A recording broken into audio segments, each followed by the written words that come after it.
We begin with Lions Clubs International, the founding, the first in a series of centennial videos.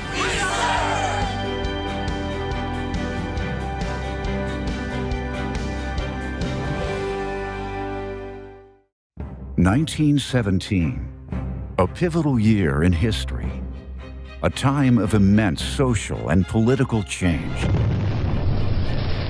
Most of Europe was engaged in World War I, which the U.S. entered that year. In the U.S., cheap labor and the development of the assembly line had led to rapid industrial growth, which in turn brought many social problems. Child labor, crowded tenement districts, high mortality rates, and rapidly spreading diseases were common. Chicago, Illinois, was a center of transportation, architecture, manufacturing, and commerce. It was a magnet for immigrants seeking work. Reformers in Chicago, including Jane Addams, the founder of Hull House, called for improved social conditions in their communities and the country. Among those looking for ways to help others was Melvin Jones, a successful insurance man. He was secretary of the Business Circle of Chicago, a lunch club established in part to help its members grow their businesses. However, Jones had a different goal in mind. I am finding out that you do not get very far until you start doing things for others. And I am beginning to believe that I can help some of the clubs, like the Circle, to have feelings in their hearts. Jones's words struck a chord with his club, and the Circle gave Jones permission to invite similar groups across the country to a meeting to discuss forming a new kind of club.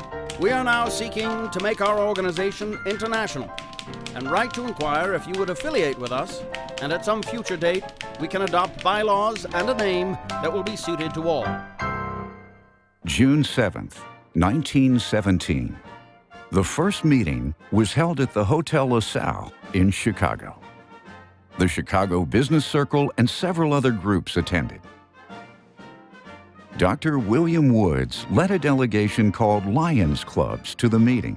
This group had been registered in Indiana since 1916 and had clubs in a number of other states. Melvin opened the meeting and shared his vision for the new club. The attendees were receptive. Dr. Woods suggested the groups adopt the name Lions and pay dues of $1 per member semi-annually. Melvin and the others seized the opportunity to merge the existing clubs into a new, bigger, stronger organization, and the lion was the perfect symbol. Immediately, Melvin began a letter-writing campaign to attract additional clubs into this new organization, more focused on serving others. In August, Melvin and the members of the Chicago Business Circle formed the Lions Club of Chicago, now the Chicago Central Lions Club. October 8, 1917, the first convention of the International Association of Lions Clubs opened in Dallas, Texas, in the Adolphus Hotel. Delegates from 22 Lions Clubs in 9 states voted to keep the name Lions and adopted the logo of a lion holding in its mouth a club inscribed International. They also approved a principle that has guided Lions Clubs ever since. No club shall hold out as one of its objects the financial gain of its members. Dr. William Woods was elected president.